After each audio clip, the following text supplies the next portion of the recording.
Hey gang, I'm Luke and welcome to Down from the Attic. If the life preserver wasn't a big enough giveaway and the fact that this DeLorean time machine has been hovering over my head for the longest time, I'm a massive fan of Back to the Future. I think you'd be hard pressed to find someone who doesn't love those films. It's one of the most beloved franchises ever.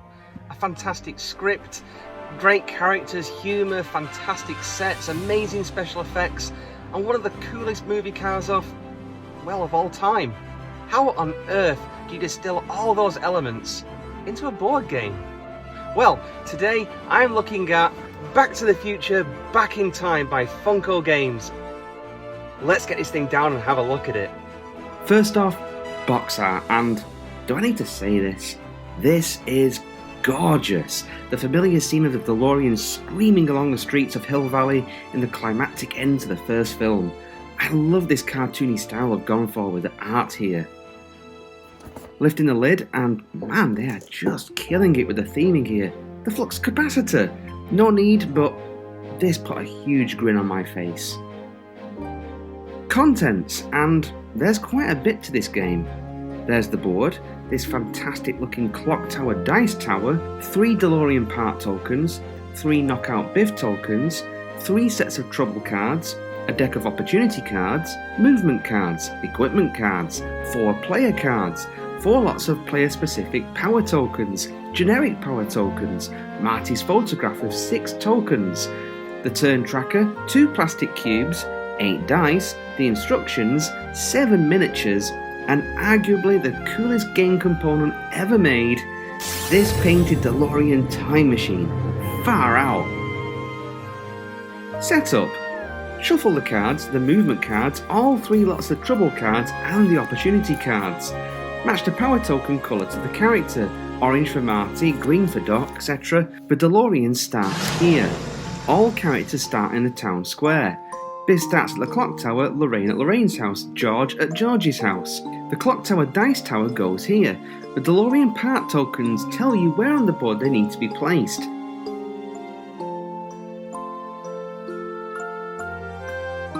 Three opportunity cards are drawn, and they will also tell you where to place them on the board.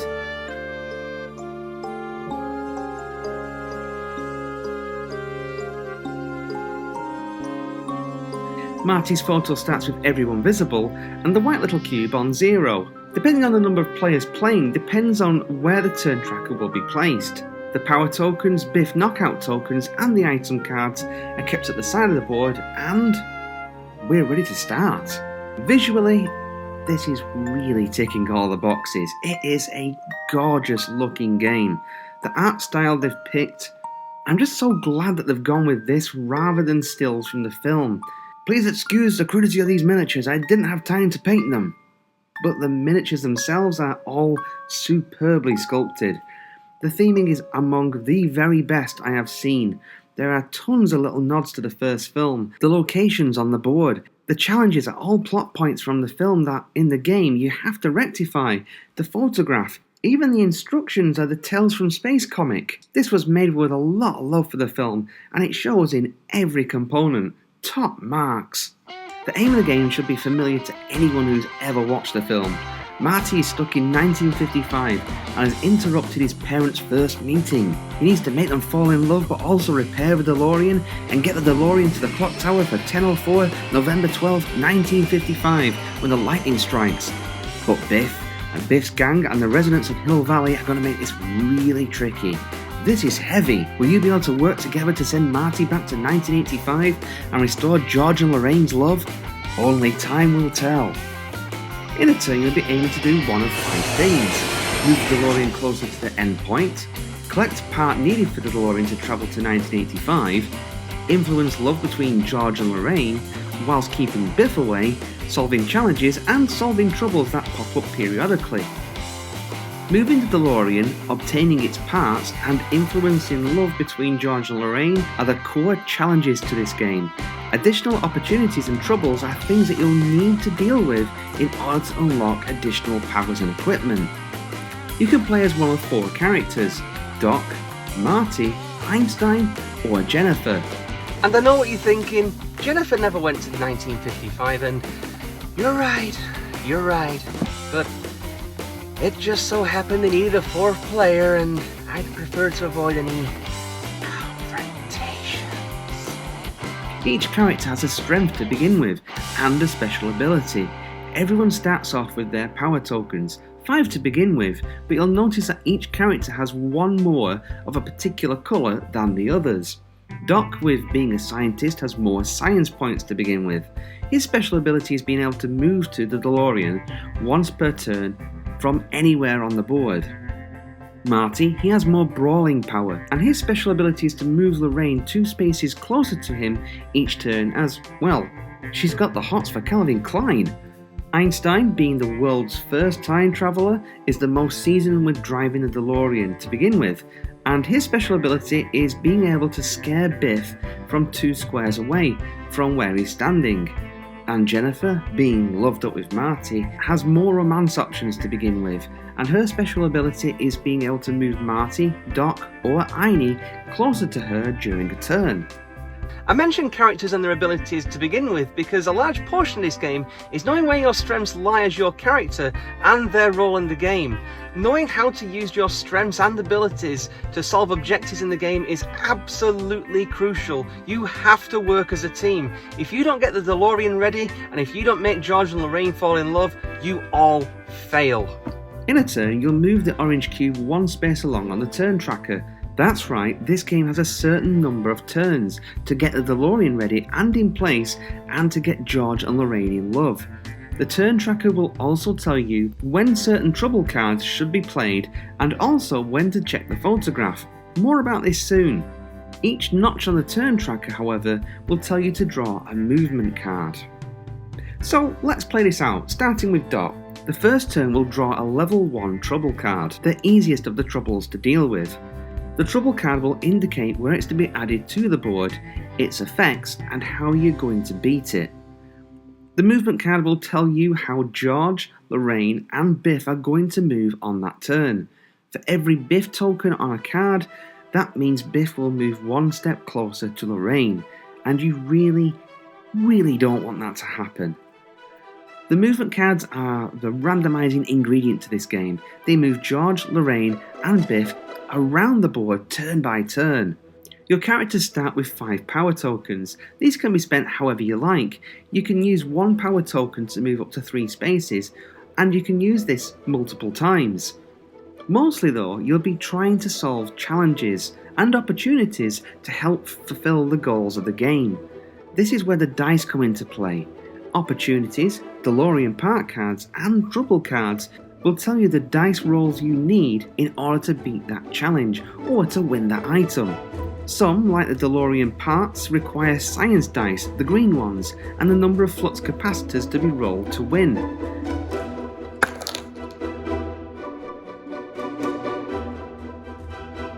Others will require a mix of different coloured dice.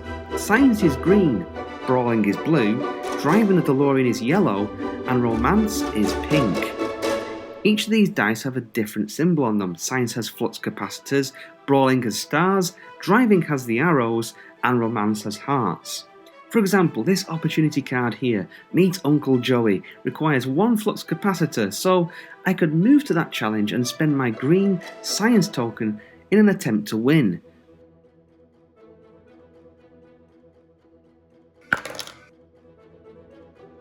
Winning these challenges grants you additional power-up tokens. You can't make use of them on this turn, but you can in future turns. Having more moves and rolls becomes invaluable in this game. Once an opportunity has been beaten, a new card is drawn and added to the board. There is always 3 opportunities on the board. This opportunity here scared George to act. You need a flux capacitor and an arrow, a green and a yellow dice. However, you may have noticed these lightning bolts on the dice. These are essentially pass squares for a challenge. Say you're rolling for this challenge and you roll the flux capacitor, but you roll this bolt on the yellow die. Well, it counts. You can still pass the challenge this way. So using the correct die colour for a challenge gives you 2 out of 3 odds of a successful roll, because You may roll what you're after, or you may roll the bolt. If you're feeling brave, however, or if you're very desperate, you can roll any coloured dice for a challenge, but bear in mind that's at 1 to 3 odds, and the only way to win is by rolling that bolt. Rolling a star for a challenge when you needed an arrow doesn't count for anything, and for every failed roll, Biff moves 1 space closer to Lorraine. Like I said, you need to think very carefully about your strengths and which tiles you're using for movement and which tiles you're using for challenges. You need to be on the same square as a challenge in order to attempt it. Want to move the Delorean? You have to be on the same square as it. And if it moves away from where you are, yep, you'll need to move again.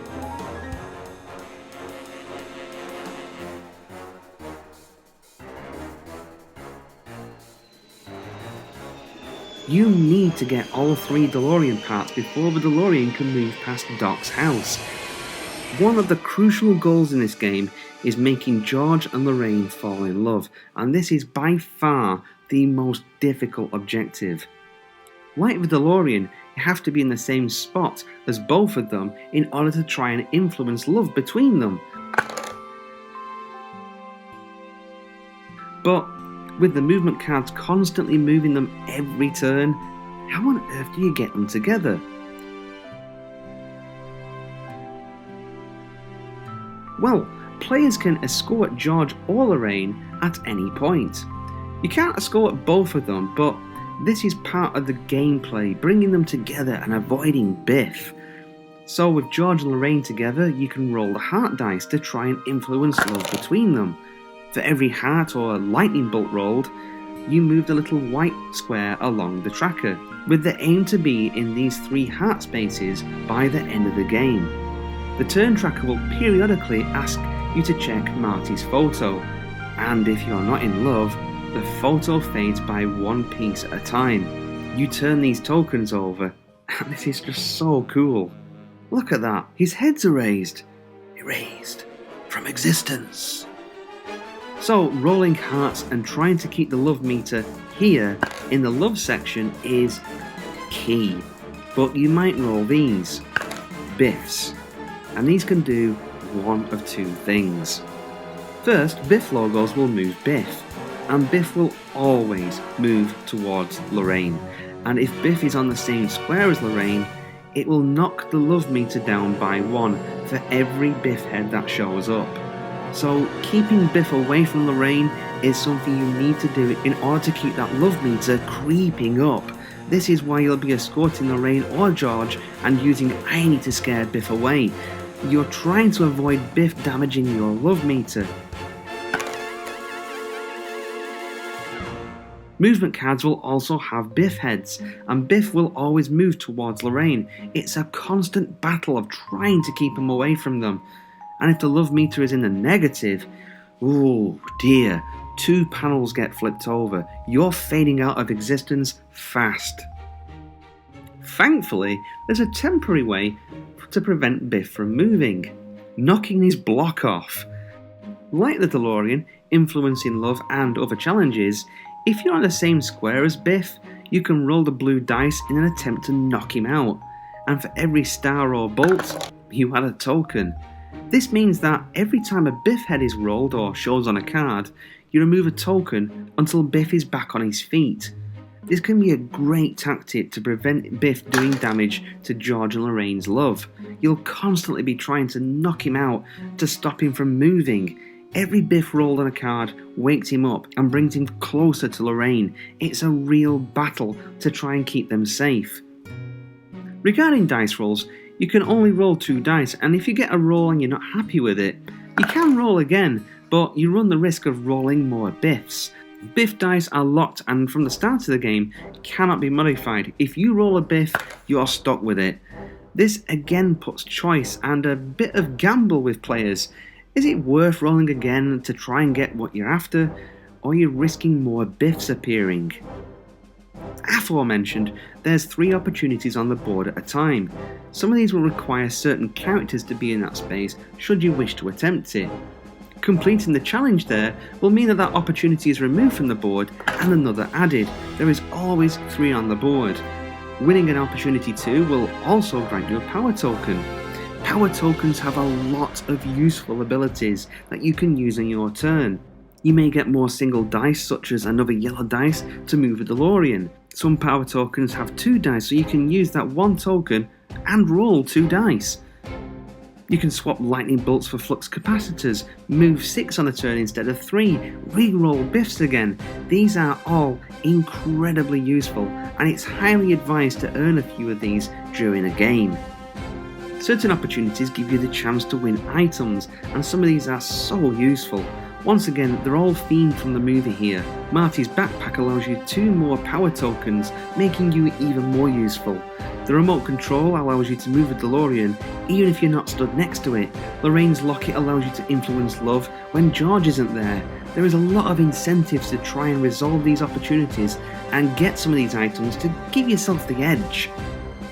As mentioned, trouble cards get added to the board, and when the turn tracker instructs you to, there's 3 levels of trouble: yellow, orange and red, with red being the most difficult troubles.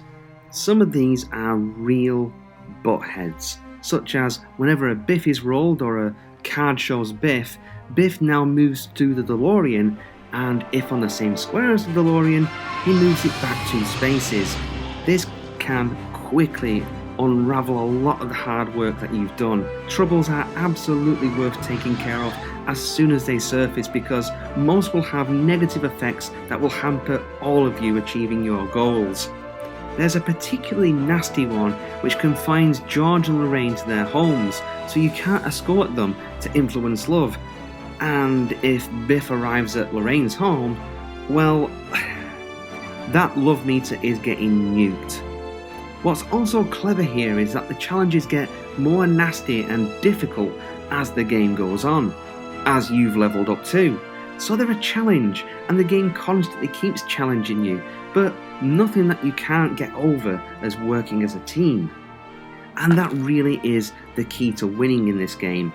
Teamwork. You have to work together. This can be positioning yourself so a fellow player can make use of a certain power token that you have. Yes, you can share your tokens between players. Knowing when to make the best of your special abilities too can swing the game. You'll find yourself talking and discussing the best strategy for getting the DeLorean to 88 and making George and Lorraine fall in love. It's an involved experience, you versus the game, and it's wonderful. So, final thoughts? Unsurprisingly, I absolutely love this game, and what I love most about it is how deeply it follows the first film. You know, you're running around Hill Valley trying to pair up George and Lorraine, defeat Biff, get the DeLorean ready and get it to the clock tower for 10:04. It's all very thematic, and thank God they went this route instead of going with the time travel route. The gameplay has been cleverly designed so that as you improve your character with added power tokens and items, the challenges increase too. The sense of teamwork this game creates is superb. You'll be discussing each turn to make the most of your abilities and to tackle the problems present on the board. Biff is as much as a pain and a threat from the start of the game as he is at the end. He's an arsehole. Failing at this game, and we've failed spectacularly before at this, is down to lack of discussing and assigning tasks turn by turn, and also just rank bad luck with the rolls. The dice are definitely one of the more luck-based elements to this game. They act as a means to solve challenges, but also a randomizer for moving Biff.